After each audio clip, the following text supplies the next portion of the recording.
Ladies and gentlemen, across the globe, hearts are heavy. The world has just lost one of the most beloved spiritual leaders of our time. Pope Francis, head of the Roman Catholic Church and a man known far beyond the walls of the Vatican, has died at the age of 88. The Vatican confirmed that he passed away peacefully at 7:35 a.m. Easter Monday in his Vatican residence, Casa Santa Marta.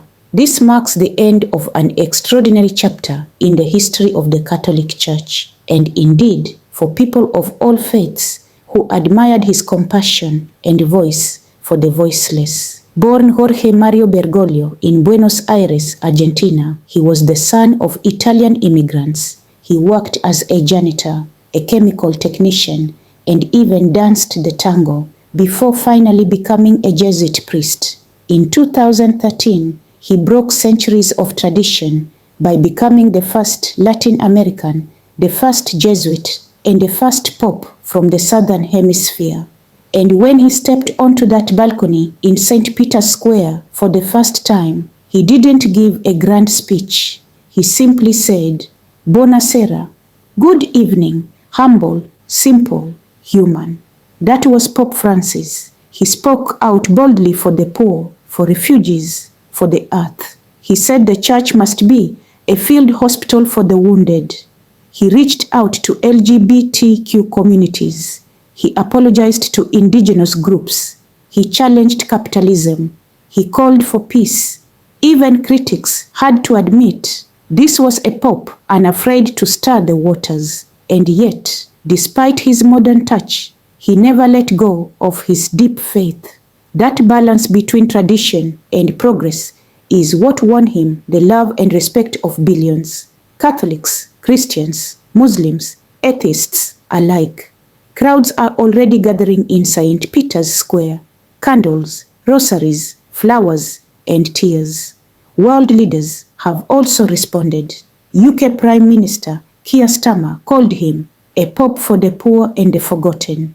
EU President Ursula von der Leyen praised his compassion and humility. In the coming days, traditional Vatican rites will unfold.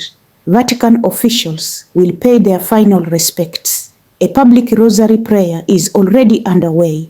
Then, the College of Cardinals will meet between May 6th and May 11th to begin the process of choosing a new pope.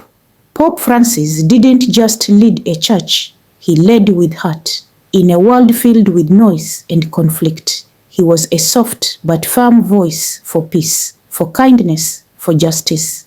He reminded us that faith is not just about prayers, it's about action, about love, about service. As your Sauti Mzalendo presenter, I'll say this: we live in an age where many leaders divide. Pope Francis united. He reminded us that even from a tiny corner of the Vatican, one voice can echo around the world. He didn't need a throne to lead. He needed only faith and love. So today, we don't just mourn a pope. We celebrate a peacemaker, a reformer, a global grandfather to many. May his soul rest in eternal peace. Na tuendelee na kazi ya huruma, haki na amani. May we carry the torch he lit. Stay with Sauti Mzalendo, where every voice matters.